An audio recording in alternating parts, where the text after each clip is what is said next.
अभी तो इस बाज की असली उड़ान बाकी है, अभी तो इस बाज की असली उड़ान बाकी है, अभी तो इस परिंदे का इम्तिहान बाकी है, अभी अभी मैंने लांघा है समुद्रों को, अभी तो पूरा आसमान बाकी है। Thank you so much. फिर सब खुशी मना रहे थे हम सब। देखिए, ये सब बताने का मेरा सिर्फ एक मकसद था कि सब कुछ हम में है, हम जैसा चाहें वैसा कर सकते हैं। ऑलरेडी 2011 में चलती ट्रेन से मुझे कुछ बदमाशों ने, मैं वॉलीबॉल चैंपियन भी रह चुकी हूँ, 2011 में चलती ट्रेन से मुझे बदमाशों ने एक गोल्ड चेन पहनी थी, चलती ट्रेन से मुझे उठा के बाहर फेंक दिया था। लखनऊ से दिल्ली आ रही थी मैं, कंपार्टमेंट में बहुत सारे, जनरल कंपार्टमेंट था, बहुत सारे लोग थे, किसी ने मना नहीं किया। एक प्लेयर का जो स्पिरिट होता है वो अपने आप, जब कोई छीनने की कोशिश करता कुछ भी, वो देता नहीं है, तो मेरे में भी था, मैंने मना किया और उन्होंने मुझे चलती ट्रेन से वो 4-5 उन्होंने बाहर फेंका।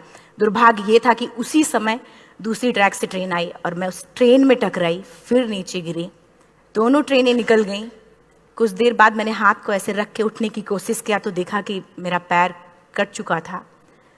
थाई को उठा के देखा, मेरा पैर ऐसे जीन्स में लटका हुआ था, ब्लड फोर्सफुली निकल रहा, दूसरे पैर की हड्डियां टूट टूट के बाहर निकल चुकी थी। पूरी रात में चिल्लाती रही ट्रैक पे, छोटे छोटे पत्थर होते ऐसे चिल्लाती रही कि कोई बचा ले, कोई नहीं आया बचाने। और जब पूरी रात चिल्लाते चिल्लाते इतना कि मुझे दिखाई भी देना बंद हो गया, जब ट्रेन आता था तो वाइब्रेट होता था। इतना ही नहीं, फ्री का इनविटेशन भी लोगों को मिल गया था, कुछ लोगों को। ट्रैक पे आपने ट्रेन की ट्रैक पे छोटे छोटे चूहे देखे होंगे, मेरे कटे हुए पैर पे आग के मेरे पैर कुतर रहे थे। मैं ब्रेन कॉन्शियस मेरा पूरा काम कर रहा था मेरे, लेकिन बॉडी में कोई भी मूवमेंट नहीं था। पूरे पल में वही चीज़ें सोच कि कैसे मैं अपने आप को कैसे बचा पाऊँ। लेकिन करीब पूरी रात ऐसे बीता। सुबह गांव वालों ने मुझे बरेली डिस्ट्रिक्ट हॉस्पिटल यूपी में है, वहाँ पे हुआ था ये। सुबह गांव वालों ने मुझे उठाया, डिस्ट्रिक्ट हॉस्पिटल ले जाके रखा, तो फार्मासिस्ट, डॉक्टर, सीएम, जितने लोग थे आपस में बातें कर रहे, अरे हमारे पास तो एनेस्थीसिया नहीं है, ब्लड नहीं है, इसका इलाज शुरू करें तो हम कैसे करें। मुझे भी नहीं दिखाई तो नहीं, लेकिन मेरा सुनाई दे रहा था सब कुछ वहाँ पे। कहाँ से हिम्मत आई मुझ में, मुझे भी नहीं पता। मैंने बोला वहाँ पे कि सर जब मेरा पूरा पैर कटा, तब मैंने इतनी देर रेलवे ट्रैक पे थी, मैं उस चीज़ को बर्दाश्त किया, तो अभी तो आप मेरे अच्छे के लिए मेरे पैर काटेंगे। शायद आपको यकीन नहीं होगा, या फिर कभी आप लोगों ने ये चीज़ नहीं देखी, कोई डॉक्टर या फार्मासिस्ट अपना ब्लड दे के किसी पेशेंट को बचाया। मेरी इस बात को सुनने के बाद वहाँ के डॉक्टर और फार्मासिस्ट दोनों ने एक एक यूनिट ब्लड दिया और मेरे पैर को बिना एनेस्थीसिया अलग कर दिया गया। आज भी मैं उस दर्द को महसूस करती हूँ, जब भी मैं जब बोलती हूँ तब मैं वो चीज़ें महसूस करती हूँ। उसके बाद जब बात मीडिया में आई, लोगों को पता चला कि मैं नेशनल प्लेयर है, KGMC king George medical college Lucknow में एडमिट करा, लखनऊ से फिर sport minister, AIIMS trauma centre Delhi. तब तक सब ठीक ठाक चल रहा था, प्लेयर होने की वजह से अच्छा ट्रीटमेंट मिलना शुरू हुआ। करीब 4 महीने मैं एम्स में रही। एम्स में रहने के बाद जब मैं थोड़ा ठीक हुई, करीब 25 दिन बाद जब ठीक हुई, न्यूज़पेपर में गोल गोल लिख के आ रहे कि अरुणिमा के पास टिकट नहीं था, अरुणिमा ट्रेन से कूद गई।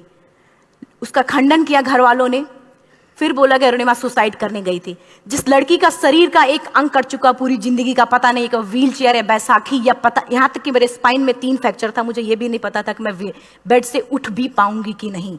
अंदाजा लगाया जा सकता, सिर्फ अंदाजा लगाया जा सकता है कि उसकी दिलो दिमाग पे क्या चल रहा होगा, उस परिवार की क्या स्थिति रही होगी, जब जिस परिवार की एक यंग एज लड़की का इस तरीके का सिचुएशन हुआ हो। फिर भी कहते हैं कि जहाँ चाह होती वहाँ राह मिली जाती है। एम्स के हॉस्पिटल के बेड पे मैंने डिसाइड किया, क्योंकि अपनी बातें हम चिल्ला चिल्ला के करें, वो सिस्टम की इतनी हाई लेवल की बातें हो रही थी कि हम एक मध्यम वर्गीय फैमिली से थे, हम अपनी बातें चिल्ला चिल्ला के कह रहे थे, लेकिन कोई नहीं सुन रहा था। लेकिन कहते हैं मैंने अपने दिल, दिमाग, अंतरात्मा से ये चीज़ सोच ली कि ठीक है, आज आपका दिन है, जितना चाहो बोल लो, एक दिन तो मेरा दिन आने वाला, मैं प्रूफ कर दूंगी कि मैं क्या हूँ, मैं क्या थी, ये मैं प्रूफ कर दूंगी। हॉस्पिटल के बेड पे डिसाइड किया वॉलीबॉल लाइफ का सबसे टफ गेम करना है, तब मैंने माउंटेनिंग चुना। जब मैंने माउंटेनिंग कहने और करने में बहुत फ़र्क होता है। जब मैंने माउंटेनिंग की बात सोची और लोगों के सामने, सबसे बड़ी चीज़ थी सही गाइडेंस में ट्रेनिंग लेना, दूसरा स्पॉन्सरशिप। इतना बड़ा एक साथ तो मैंने 40 से 50 लाख मैंने वाकई में कभी नहीं देखे थे पहले। मेरे लिए बहुत बड़ी चीज़ थी वो इकट्ठा कर पाना। जब मैंने लोगों के सामने रखा कि मैं माउंटेनिंग करना चाहती हूँ, एवरेस्ट के लिए मुझे ट्राई करना है, हर किसी ने मुझे बोला कि क्या है, पागल हो चुकी हो क्या, तुम्हारा दिमाग खराब हो चुका, तुम कभी नहीं कर सकती माउंटेनिंग। एक पैर आर्टिफिशियल है, दूसरे में रॉड है, और तुम्हारा दिमाग खराब है, स्पाइन में भी फ्रैक्चर है, तुम पागल होगे, चुपचाप कोई नौकरी करो, जीवन यापन करो।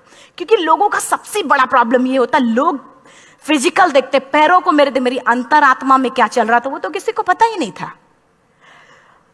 मुझे लगता है कि आज यहाँ पे मैं भी सुबह से देख रही हूँ, इतने अच्छी अच्छी चीजें मैंने सीखी यहाँ पे, बहुत बड़े बड़े स्पीकर को शायद आप लोगों ने भी आज मैं भी आपको यहाँ पे चाहे जितना मोटिवेट करूं, चाहे जितना चीजें मैं बताऊं, लेकिन मुझे लगता है सबसे बड़ा मोटिवेटर कौन होता, आप खुद। जिस दिन किसी भी लक्ष्य के प्रति आपकी अंतरात्मा जाग गई, आपको कोई नहीं रोक सकता उस लक्ष्य को पाने में। ये मैं किताब से बातें नहीं बोल रही हूँ, ये मैं एक एक पल मैंने वो, ये मैं कोई भी किताब की बातें नहीं, एक एक पल आज जो मेरा 26 साल का एक्सपीरियंस है वो मैं बता रही हूँ सिर्फ आपको। उसके बाद किसी तरीके से मैनेज किया मैंने। भाई साहब, मेरा परिवार मेरा बैकबोन था।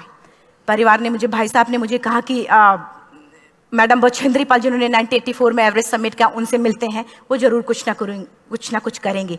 हॉस्पिटल से निकलने के बाद मेरे राइट लेग में स्टिचेस लगी थी। मैंने डायरेक्टली घर जाने की बजाय, जब लोग ये सोचते हैं कि मुझे अपना जीवन यापन कैसे करना है, जब लोग ये सोचते हैं कि मुझे अपनी जिंदगी के, मेरे दिमाग में सिर्फ 2 चीजें चल रही थी, मुझे इनका जवाब कैसे देना है और एवरेस्ट समिट कैसे करना है। फर्स्ट तुरंत गए बछेंद्री मैम के पास। जब मिले, मैम ने फर्स्ट टाइम जब मुझे देखा तो उन्होंने कहा, अरुणिमा, उनकी आंखों में आंसू आ गए। उन्होंने बोला, अरुणिमा, तूने ऐसी हालात में एवरेस्ट जैसे दुरूह पहाड़ के बारे में सोचा तो तूने अपने अंदर तो एवरेस्ट फतह कर लिया, अब तो सिर्फ लोगों के लिए। मेरे परिवार को छोड़ के बाहर की पहली ऐसी महिला थी जिन्होंने मुझ पे भरोसा किया था कि हाँ अरुणिमा, तुम कर सकती हो। मेरे लिए वही बहुत बड़ी चीज थी। प्लानिंग भी कर ली, मैम भी मिल गई, सब हो गया। लेकिन जब उतरते हैं फील्ड में तब पता चलता कि हम क्या हैं। रोड हेड से मैं पहुंच गई। मैडम ने कहा कि ठीक है, तुम्हारे कहने, तुम्हारे सोचने से कुछ नहीं होगा अरुणिमा, प्रूफ करो कि कर सकती हो। मैंने कहा बस एक मौका चाहिए मुझे। वाकई में जब मैं माउंटेन में पहुंची, रोड हेड से बेस कैंप लोगों को 2 मिनट लगता था, मुझे 3-3 घंटे लगते थे, क्योंकि मेरे राइट लेग की हड्डियां भी नहीं जुड़ी थी। लेफ्ट मेरा आर्टिफिशियल लग चुका था, लेकिन स्टंप एकदम रेड, उसका मतलब घाव एकदम नए थे। मैं अगर पैर रखती थी तो मेरे पैर से जोर से अगर दबा देती थी तो पैर से मेरे ब्लड आने लगता था। सारे लोग नॉर्मल थे वहां पे। हर कोई ये बोलता कि एक पीक के लिए जाते थे तो हर कोई मुझे ये बोलता कि अरुणिमा, तुम धीरे धीरे आओ। मेरे दिमाग में हर बार यही बात चलती थी कि क्या है, मैंने एवरेस्ट का प्लान किया, मैं इनके बराबर भी नहीं चल पा रही हूँ। खुद से संकल्प लिया कि कोई बात नहीं, एक दिन ऐसा आएगा कि मैं इनसे पहले जाऊंगी। और आपको शायद यकीन ना हो, आने वाले 8 महीने बाद पूरा का पूरा वेट उठा के बेस कैंप से साथ निकलते और टॉप पे पहले पहुंचते। ऐसे करके देखते थे कि अरे ये लोग तो पीछे। खुशी होती थी। उससे भी ज्यादा मुझे खुशी तब होना शुरू हुआ जब वो सारे लोग आके मुझसे ये पूछते, मैडम खाते क्या हो, बता दो, पैर नहीं है फिर भी कैसे चलते हो। उसके बाद पूरा मुझे स्पॉन्सरशिप मिला। मैं जब एवरेस्ट के लिए गई, मेरे लिए सबसे बड़ा, एवरेस्ट की जर्नी में मेरे सबसे बड़ा चैलेंज यही था कि दूसरे को समझा पाना। मैं नहीं समझा पाती कि भाई मैं कर सकती हूँ। जब मैं एवरेस्ट के लिए, शेरपा होता, शेरपा को जब ये बात पता चला कि मेरा प्रोस्थेटिक लेग है, आर्टिफिशियल लेग है, दूसरे में रॉड, बोला नहीं ले जा सकता, इसकी वजह से तो मेरी भी जान जाएगी। मैडम ने, हमने सबने कन्विंस किया किसी तरीके से। मन वाकई में जो टीवी में हम और उसमें फोटोज में देखते हैं, ब्लू और ग्रीन आइस, हिला देने वाला होता। जितना सुंदर दिखता उतना ही हिला देने वाला होता। जब मैं, हमारे ग्रुप में 6 लोग थे, रॉकी एरिया तक मैं सबसे पहले थी, लेकिन जैसे ही मैं ग्रीन और ब्लू आइस में गई, मेरा आर्टिफिशियल लेग स्लिप कर जाता था। फ्रंट पॉइंटिंग से, जब मैं फ्रंट क्रैम्पोन से फ्रंट पॉइंटिंग मारती थी, लेफ्ट से पेन होता था तब भी करते, लेकिन आर्टिफिशियल जैसे फ्रंट पॉइंटिंग मूव हो जाता, मेरा पैर ही मूव हो जाता था। शेरपा मुझे बोला नहीं हो सकता अरुणिमा, जबरदस्ती मत करो। मैंने कहा कुछ नहीं, ये मेरा पैर है, मैं जानती हूँ कैसे चलेगा। फाइनली 1, 2 बार, 3 बार करने, 4 बार, 5 बार होल्ड हो जाता था। आइस थोड़ा टूट के निकलता था तो मैं वहां पैर रख के जाती थी। कैंप 3 तक ठीक था, प्रॉपर एक्लेमेटाइज किया अपने आप। कैंप 3 तक जनरली गए। बात जब कैंप 3 के ऊपर की होती है, साउथ कोल समिट, अच्छे अच्छे माउंटेनियर, अच्छे अच्छे दिलेर के हौसले धरे के धरे तब रह जाते हैं जब अपनी आंखों के सामने किसी को मरता देखता है, और दिमाग में बात, जब जिसको डिसीजन मेकिंग और जब दिमाग में बातें जब ये आने लगती हैं कि अरे जिस चीज के लिए हम जा रहे हैं उसी चीज के लिए आदमी मर रहा है, इसी चीज के लोग लिए मर चुके हैं। रात में क्लाइंबिंग, ज़्यादा से ज़्यादा माउंटेनिंग रात में की जाती है क्योंकि वेदर शांत होता है। जब मैं रात में निकली साउथ कोल से, कैंप 4 से, मेरी हेडलाइट जिधर ही हेडलाइट जा रही थी उधर ही डेड बॉडीज मुझे नजर आ रही थी। मेरे रोंगटे खड़े हो रहे थे, मुझे समझ में नहीं आ रहा था कि मैं करूं तो क्या करूं। इतना ही नहीं, मैं जिस रोप में थी उसी रोप में जब मैं आगे जा रही हूं और एक बांग्लादेशी, उनका हाथ हल्का हल्का ऐसे हिल रहा, मुंह से आवाज आ रही थी। मैं एक्सप्लेन नहीं कर सकती मुझे कितना डर लग रहा था। बार बार ये बार बार मन में आती, इसका ऑक्सीजन खत्म हुआ है, ये मर चुका है लास्ट सिचुएशन में, और हम कुछ नहीं कर पा रहे हैं, क्या करें। उसके बाद मैंने 10 से 15 मिनट सिर्फ मैं वहां खड़ी रही। मैंने सिर्फ इतना बोला कि अगर आप सभी में से सभी ने एवरेस्ट सबमिट कर लिया तब तो ठीक है, अगर नहीं सबमिट किया है मैं सबके लिए एवरेस्ट सबमिट करूंगी और जिंदा वापस जाऊंगी। क्योंकि जैसा हम सोचते हैं हमारी बॉडी उसी तरीके से जनरेट करना शुरू करती है। मैंने डेड बॉडी, क्योंकि जा ही नहीं सकते थे किनारे से, उसी रोप में वो एंकर है, डेड बॉडी को लांगी और लांग के जाना शुरू किया।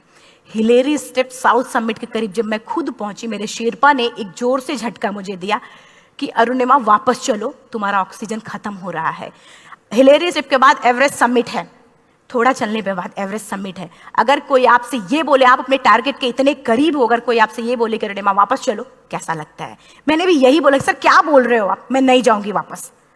बोला अरुणिमा जिंदगी रही, दोबारा ट्राई करना और एवरेस्ट समिट हो जाएगा दोबारा तुम्हारा। मैंने कहा नहीं, ये आप जिंदगी में गोल्ड चांस बार बार नहीं आते, लाइफ में कभी कभी आता है, ये आपके ऊपर आता, आप उसको पकड़ के रखते हो या फिर छोड़ देते हो। मैं अपना गोल्ड चांस कभी नहीं, क्योंकि मैं जानती थी मुझे स्पॉन्सरशिप बहुत मुश्किल से मिला, एक बार अगर मैं छोड़ देती दोबारा मुझे कभी नहीं मिलता। मैं बहुत अच्छी तरीके से जानती थी। मेरा फाइनली मुझे बछेंद्री मैम ने भी एक बार बात समझाई थी, मेरी माँ ने मुझे एक बार बताया था कि लाइफ में कभी कभी सिचुएशन ऐसी आती है जब सिर्फ आप अकेले होते हो, डिसीजन सिर्फ आपको लेना होता है। जहां पे भी होना, खड़े होकर हल्का सा पीछे मुड़कर देखना और ये सोचना कि आप एक एक कदम चल के यहां तक पहुंचे हो, सिर्फ अपना एक कदम आगे बढ़ाना, तुम देखना कुछ देर बाद तुम टॉप पे होगी। मेरे दिमाग में उनकी बातें वीडियो की तरह चल रही थी और सिर्फ एवरेस्ट का टॉप चल रहा था। मैंने शेरपा को पहले कन्विंस करने की कोशिश की कि भाई चल, कुछ नहीं होगा भाई चल। फाइनली जब वो नहीं माना, मैंने एक कदम आगे बढ़ाया, डिसीजन लिया कि नहीं जाना ही जाना है। आगे बढ़े, करीब 1 से 1.5 घंटे बाद मैं टॉप पे थी। और इतना ही नहीं, आज भी मैं जितनी बार बोलती हूं उतनी बार मैं महसूस करती, अब मेरे रोंगटे खड़े हो जाते हैं, मेरा दोनों हाथ ऊपर करके जोर जोर चिल्लाने का मन कर रहा, कितनी जोर से चिल्लाऊं कि सबको बता दूं कि आज मैं टॉप ऑफ द वर्ल्ड पे हूं। उन लोगों को बता दूं जो लोग ये सोचते हैं, लड़की, दूसरे विकलांग, तीसरे मिडिल क्लास में, जो लोग एक बार हार के फिर दोबारा लड़ना नहीं चाहते, जो लोग हारने के बाद सोचते हैं कि हम दोबारा कुछ कर नहीं सकते, उन लोगों को मैं चिल्ला चिल्ला के टॉप से बताना चाहती थी कि नहीं, आप सब कुछ कर सकते हो। सिर्फ एक सोच की विकलांगता, हैंडीकैप आदमी यहां से होता है, यहां से नहीं। अगर यहां से जो आदमी विकलांग है तो नॉर्मल आदमी भी विकलांग है, जो अगर यहां से विकलांग है। चिल्ला चिल्ला के मैं बताना चाहती थी। मैंने शेरपा से कहा कि आप एक फोटो खींच लो, क्योंकि सारे लोग फोटो, अपना नेशनल फ्लैग का जो वैल्यू होती है ना, वो जब हम कहीं बाहर होते हैं तो पता चलता है। मुझे भी बहुत खुशी हो रही थी, फ्लैग को हग किया और बोला फोटो खींचो। बोला पागल हो गई है, तेरा ऑक्सीजन कभी भी खत्म हो जाएगा, नीचे चल। नहीं, फोटो खींच लो। फोटो खींचा उसने। वो तो अगली बार इतना तेज गुस्सा हुआ, मैंने उसको बोला कि भाई वीडियो भी बना ले। 8848 की हाइट पे ऑक्सीजन खत्म हो रहा है, आज हम भी हंस रहे हैं आप लोगों के साथ क्योंकि यहाँ पूरा ऑक्सीजन है। और 8848 की हाइट पे जब मुझे शेरपा, कोई भी शेरपा को बोलेगा भाई वीडियो बना, तो परेशान हो जाएगा, पागल हो चुकी, कि तुम मर जाए यहां, मैं जा रहा हूं नीचे। मैंने कहा नहीं, कुछ नहीं होगा, आप बनाओ वीडियो। किसी तरीके से मैं 4-5 पेयर बैटरी रख के लेके गई कि डिस्पोजल कैमरा, एक अलग कैमरा की, मतलब एक नहीं काम करेगा तो दूसरा करेगा, प्रॉपर प्लानिंग से। शायद आप लोग भी सोचो कि वाकई में लड़की को इतना बड़ा रिस्क लेने की क्या जरूरत थी, कि ज़िंदगी कभी भी जा सकती थी इसकी, लेकिन मैंने वो रिस्क लिया क्यों? क्योंकि मैं चाहती थी, कहीं ना कहीं से मेरे भी दिमाग में ये बात आ चुका था कि मैं जिंदा वापस ना जाऊं। मैं चाहती थी कि अगर मैं जिंदा ना जाऊं तो ये वीडियो मेरे इंडिया, शेरपा से मैंने यही बात बोली, ये वीडियो अगर मैं जिंदा नहीं जाती, ये वीडियो मेरे इंडिया पहुंचा देना, मेरे यूथ तक चला जाएगा। क्योंकि मैं चाहती थी कि 11 अप्रैल 2011 को मेरा एक्सीडेंट हुआ, 21 मई 2013 10:55 पे मैं टॉप ऑफ द वर्ल्ड पे थी। ऑलमोस्ट 1 से 2 साल के अंदर कैसे यहां से मैंने ये चीज, मैंने कभी भी कामयाब होने के, मेरी वो जिंदगी बन चुकी थी, मेरा जुनून बन चुका था, मेरा पैशन मेरा जिद बन चुका था। वो मेरा सोते उठते बैठते सिर्फ मुझे एवरेस्ट दिखाई जाए। और मुझे लगता है किसी को भी अगर अपना लक्ष्य पाना है, यहां से अगर वो पागलपन जब तक नहीं आएगा तब तक नहीं होगा। वो फाइनली उसने वीडियो बनाया,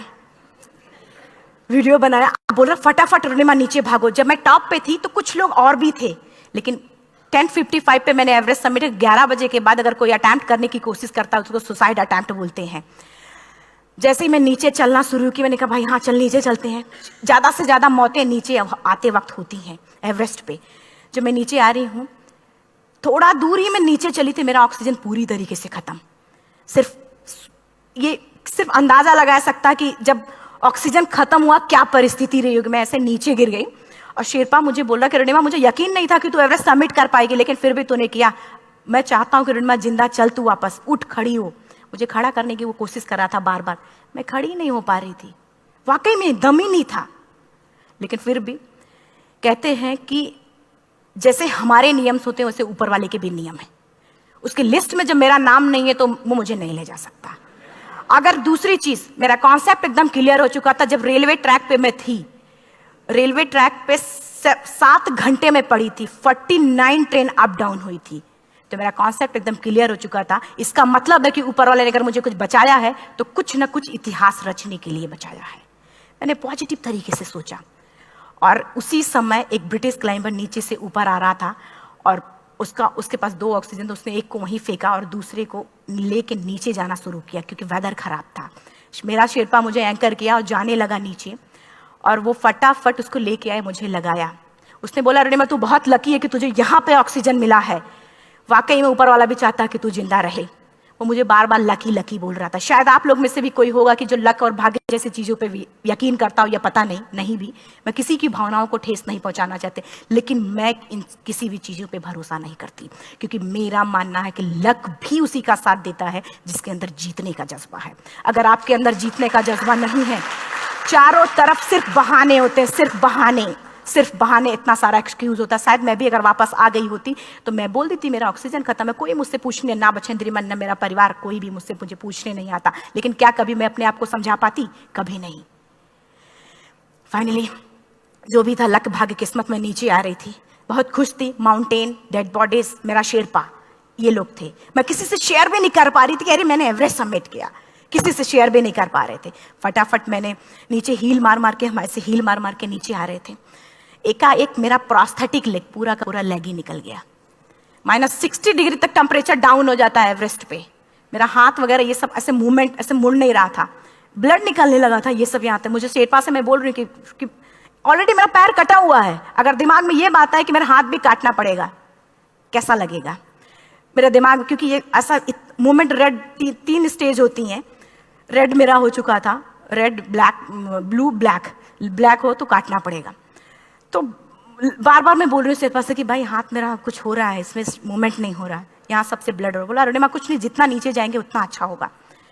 प्रोस्थेटिक लेग मेरा निकल चुका है, मैं रुकी हूँ, मेरा ऑक्सीजन चल रहा, बड़े मुश्किल से, लक भाग्य किस्मत जो भी था मुझे मिला था। शेरपा मेरे आगे है, लास्ट मोमेंट तक वो मुझे बोलेगा, अगर वो मैं नहीं चलती वो मुझे छोड़ के चला जाए। गलती उसकी भी नहीं होती, क्योंकि वो क्या करे, क्लाइंबर की वजह से, या तो अपनी जान वो भी दी, गलती उसकी भी नहीं है। लास्ट में मेरी आंखों से आंसू निकलने लगा। मैंने सोचा क्या करूं अब, रोने अपने आप आंसू ने कहीं ना कहीं से आ ही जाता है। दूसरे पल मुझे समझ में आ गया कि रोने धोने से कुछ नहीं होगा। मैंने आंसू को पोंछा और रोप, जो मेरी रोप थी, रोप को पकड़ा, दूसरे हाथ से आर्टिफिशियल लेग को, पैर को घसीट के चलना शुरू हो गया, क्योंकि मेरे पास यही था, ये तो दूसरा था, गिव अप कर दो, 2 ही चीज थी। पैर को घसीट घसीट चलना शुरू हुआ। कुछ दूर नीचे चलने के आने के बाद रॉक था, उसमें घुसे, पैर को खोला, सही किया, फिर नीचे चलना। Camp 4 to summit to camp 4 3500 feet है, और इसमें टोटल जनरली लोग 16 से 17 घंटे में समिट कर लेते हैं। मुझे टोटल 28 घंटे लगे थे। हर माउंटेनियर, चाहे बाहर का या फिर इंडिया का, हर किसी ने ये मान लिया था कि अरुणिमा जिंदा वापस नहीं आएंगी। हर किसी ने ये चीज़ मान लिया था। लेकिन मुझे लगता, जब मैं वापस साउथ पोल पहुंची, जब मैं टेंट का जिप खोला, मैंने हर किसी ने कहा कि अरे तू यहाँ है, हम तो सब सोच लिए थे तू चली गई। हर किसी ने ये बोला था। फिर सब खुशी मना रहे थे हम सब। देखिए, ये सब बताने का मेरा सिर्फ एक मकसद था कि सब कुछ हम में है, हम जैसा चाहे वैसा कर सकते हैं। ऑलरेडी टाइम हो चुका है। मैं एक चार लाइन की पंक्ति सिर्फ बोलूँगी। मैं एक्चुअली, मेरा एम है कि मैं वर्ल्ड के जो कॉन्टिनेंट हैं, कॉन्टिनेंट के हाईएस्ट पीक समिट करूं। एशिया का एवरेस्ट हो चुका है, अफ्रीका किलिमंजारो हो चुका है, यूरोप का एल्ब्रुस हो चुका है। 23 नवंबर को मैं जा रही हूँ ऑस्ट्रेलिया हाईएस्ट पीक के लिए। बस आप लोगों की गुड विशेस चाहिए। और 4 लाइन, अभी तो इस बाज की असली उड़ान बाकी है, अभी तो इस बाज की असली उड़ान बाकी है, अभी तो इस परिंदे का इम्तहान बाकी है, अभी अभी मैंने लांघा है समुद्रों को, अभी तो पूरा आसमान बाकी है। Thank you so much, thank you.